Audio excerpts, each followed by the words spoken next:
some interesting things. So, releasing fear around money, blockages, tapping session. So the way that Brenda St.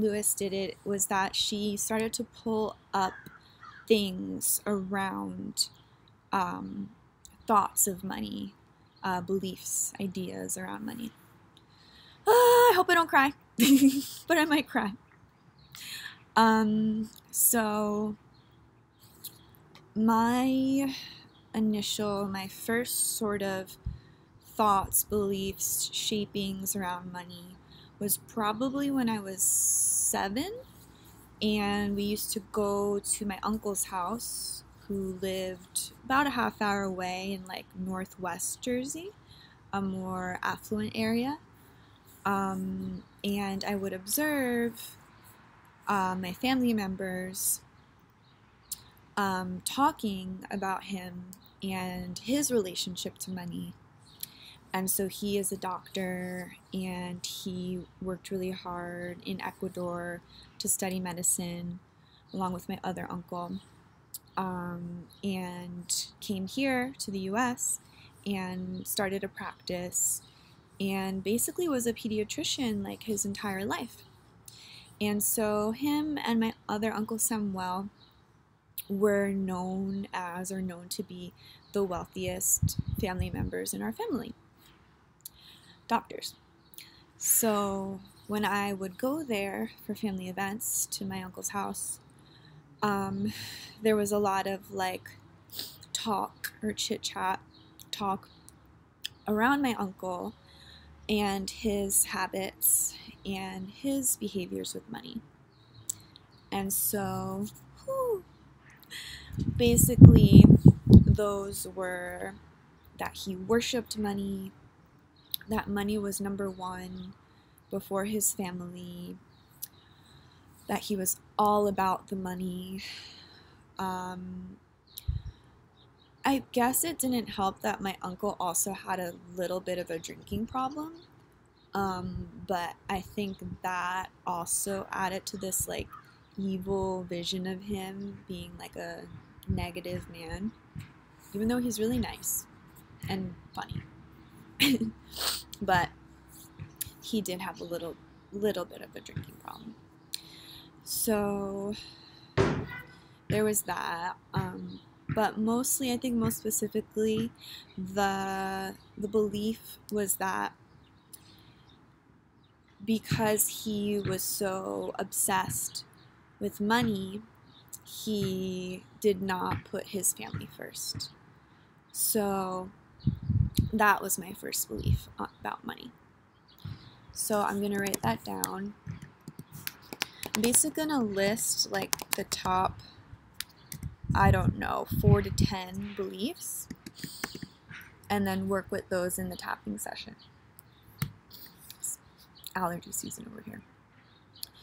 So, belief 1, and I encourage you to do this at home if you are watching this and want to get into this session with me. It should be really cool. So, I encourage you to do it. Okay, so belief number 1. When you are fixated on money, you put money first and your family last. I'm not going to use the word obsessed, but I think with my uncle, with the like thoughts directed to him, is that his focus was the money, so that was his fixation. So I'm using the word fixated. Okay, so second belief, and this is literally like just appearing right now. I think second belief would probably be when I was in like 3rd grade. Ooh, yeah. Yeah. And I had some good friends. Actually, there was 2 places, but one of these instances was my 2 good friends, Brittany and her little sister, who lived down the street. and they had a lot of toys, and they had like all the best toys and excessive amounts of the toys. There was 3 of them, so they also had a little brother. And they had like the Barbie dream house. The Polly Pockets was big at the time, so they had like the Polly Pocket house with the mansion and the little car and like all the Polly Pockets, like hundreds of Polly Pockets. It was like crazy. But that was like the toy at the time, right? Like that was the LOL doll of the time. And so they just had a lot of it. So I remember my mom picking me up after playing with them one day and just being like, oh, I can't believe they have so much stuff. I can't believe they have so much toys. Like, oh. So this is literally just coming up for me right now. Yeah. But that was, I believe, my second belief system about money, which was that it's almost appalling / kind of like surprising. So my mom was like very, oh my God, like I can't believe they have so much stuff. And it was like almost like an annoyance. Yeah. So there's kind of 2 things going on here, because it was about the access of things, but I feel like those are similar. So let's say this.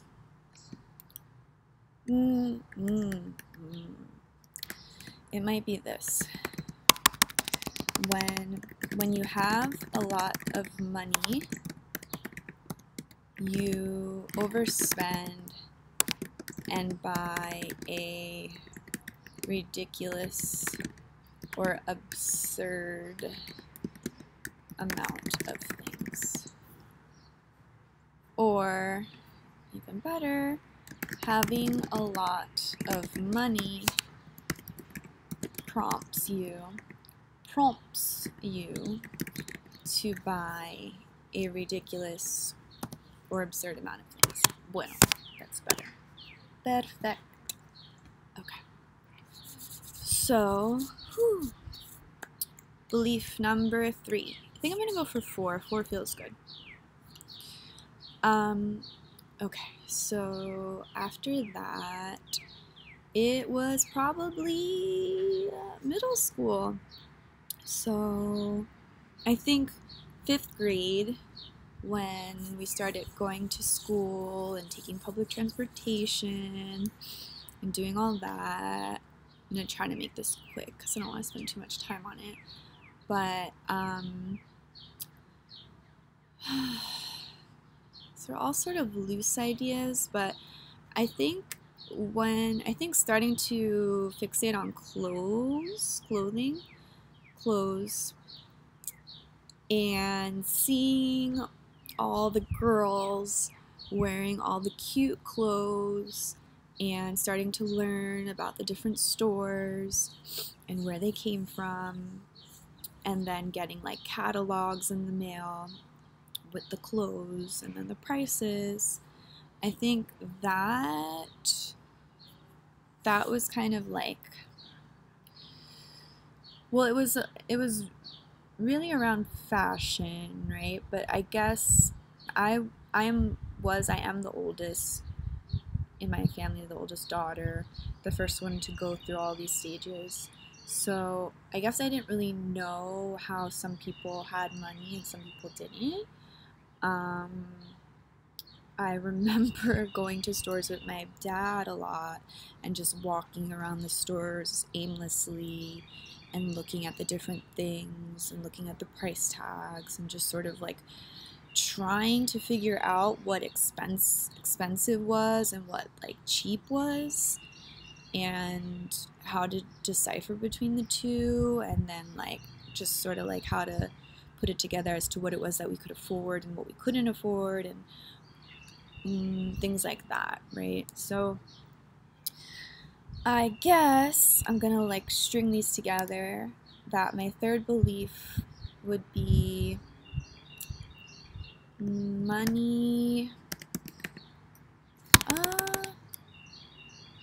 This was all kind of around like not understanding, like it being sort of like obscure. And also, but I do want to get more specific with this belief. I feel like there was definitely a sense of longing. If I sort of like hone in on this period of my life, there was like this longing to want to have the nice clothes and the brands and like the shiny things. So I think it would be, I'll get real like I am with this. Okay, this is like a real like underlying belief. I cannot have nice things because they are either out of reach or too expensive. Yes. Love writing. I love writing. I'm a good writer. So next one would be fast forwarding, the fourth one. Fast forwarding from 5th grade. Just got brighter out, so I don't know if the like lighting is weird, probably. So pulling out of middle school, trying to bring it full circle here. There's so many things. I think there's some things coming up around cars. So I think at 17 was like the whole cars thing, you know? And I remember there was this one girl, I forget her name, but she was really cool and she had like curly hair and she was Portuguese. I hope I didn't disclose too much. But she had a super cool car and she had the only one of these cars like in the town. And it was really cute. I think it was a German car. So I remember that a lot of the kids, like majority of the school, like the high school, a lot of the kids, would sort of like mock her and sort of like be like, oh, I can't believe she has that car. Or like, ugh, did you see that car? Like, I'm not even like personifying it, right? It was more like, ugh, I can't believe she has that car. Like, yeah, have you seen that car? It's like so weird. But it wasn't weird, it was fucking cute. Like, it was mad cute. So, yeah, and then they would like ostracize her. It's a hard word to say. Ostracize her and talk about her like she was a bad person. I remember some horrible insecure guys calling her like a slut and things like that. And so there was just like a lot of negativity around her because she had this car. Then also there was speculation as to how she like acquired the car, like whether she bought it or her parents bought it for her. I think a lot of people were saying her parents bought it for her. So yeah, she was like ostracized from my middle class America high school. So pulling on that string, I'm going to say that my fourth belief, this is a really old one, but I'm just going to put it out there. Oh, this might go to 5 or 6. I'm going to say that this 17-year-old belief was that having nice things means you're either, I'm going to just do it, either a slut, privileged, very privileged or not hardworking. Having, you know what, I'm just going to condense that. Having nice things means you are privileged. Nice things means you are very privileged.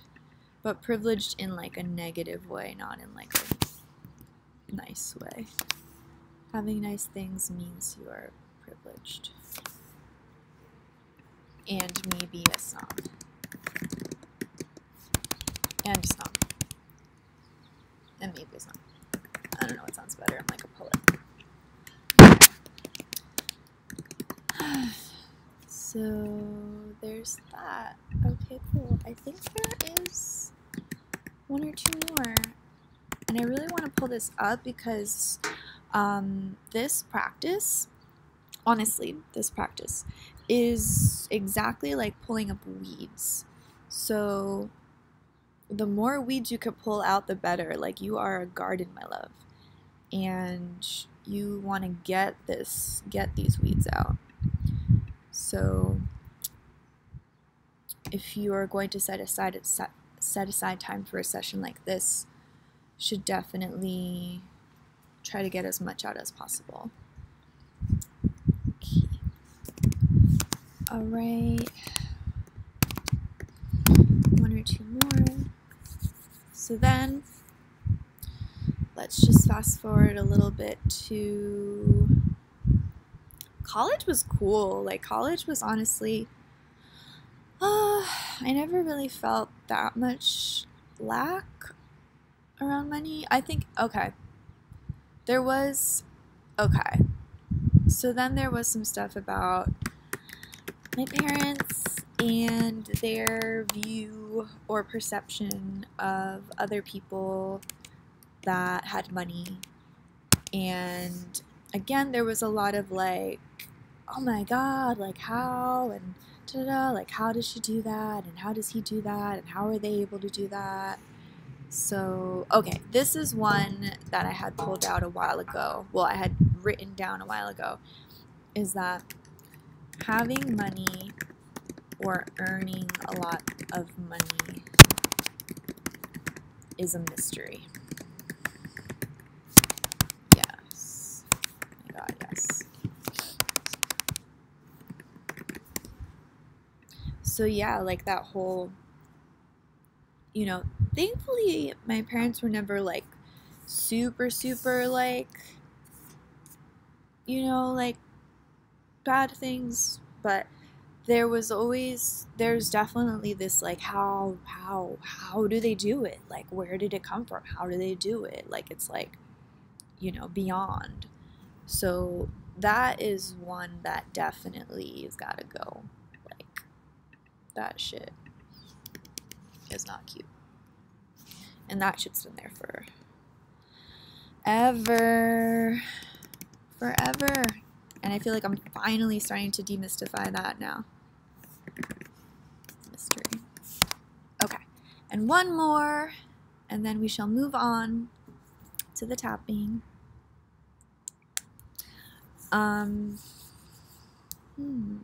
What's one that's like more current? Okay. So one thing I've been struggling a lot with is, well, maybe not a lot, but one thing I've been struggling with is, I think, like having patience.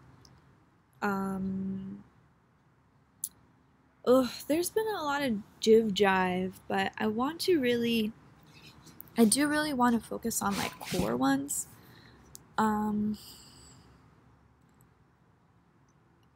Well, I know I've had a thing around saving. Like, I have read all these books about prioritizing and putting money away. And one of my favorite books recently is called The Latte Factor, which is amazing. Go run and get it now. It's like the best finance book ever.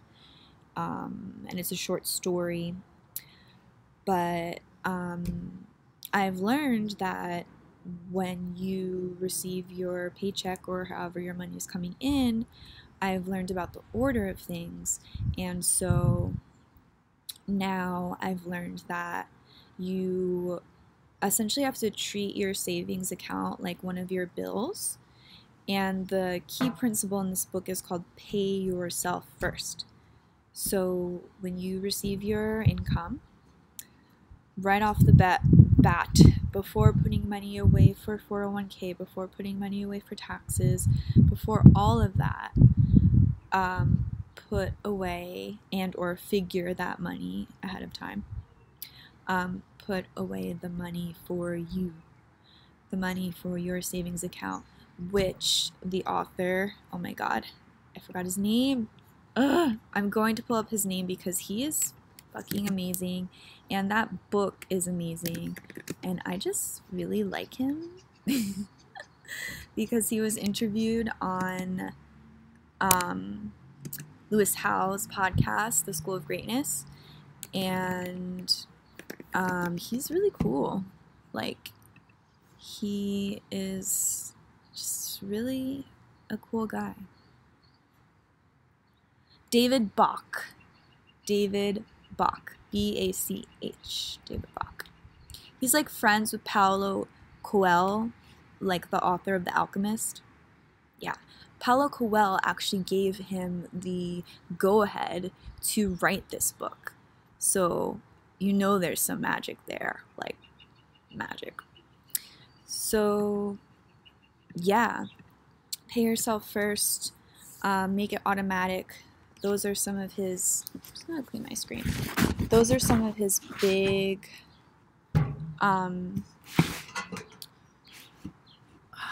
rules, principles, values, words of value, words of affirmation, that he speaks about. And so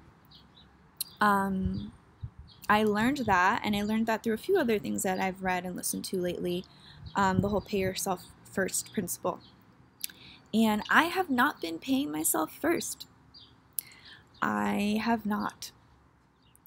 I did like 1 month recently in the last few months. Yeah. And then I used that money to pay a bill. So that was not good. So that is something that I've been dealing with, but I want to really get to the belief of it, and I'm really trying to do this faster. But I think what's been happening is I went through a period where I did not have a lot of money. And when I say did not have a lot of money, I mean I made about $6,000 last year. The entire year. January to December. Okay? If it wasn't for my dad, I would probably be like camping in Yosemite Park or something, but I would not be okay. I would not be living. It's a convoluted thing, but anyway, that's the truth. I made $6,000 last year. So, yeah, once I started creating income again or gaining income again, I have been really good with my bills. I've been paying my things off. Thankfully, I don't have too much debt besides student loans, but I've been paying my things off. And then I've been purchasing things that I've really, really wanted. That I've really wanted for a long time. So, it's all up in the air.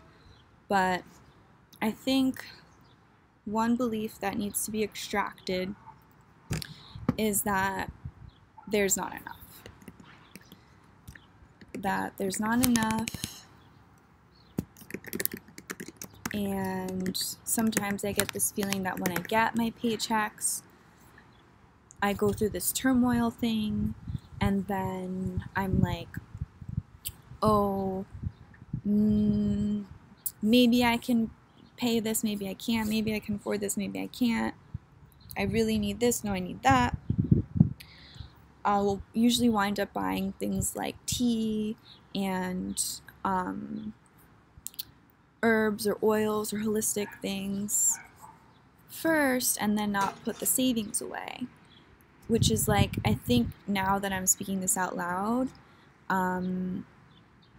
I could put away like at least $2, because I think I keep thinking I need to put like 100 away every time, or 50, or even 25. And when I look at my bills and the things that I need, and I notice that I can't afford to do that, I just say like, fuck it, and then I don't do it, which is horrible.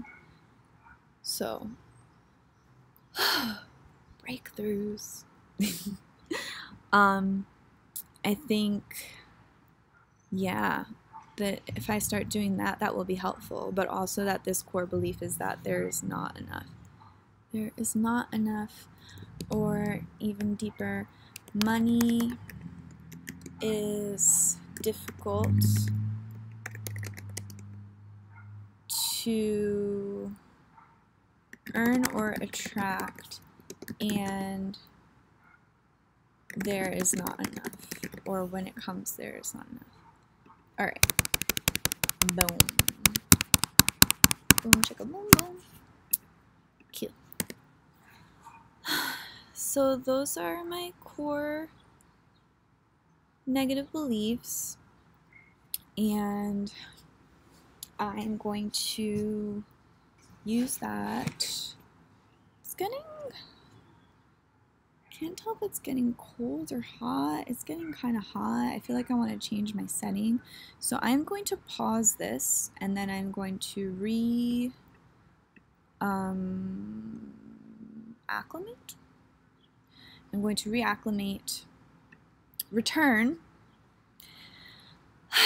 I'm going to return in a new setting and possibly a new outfit. I will be right back.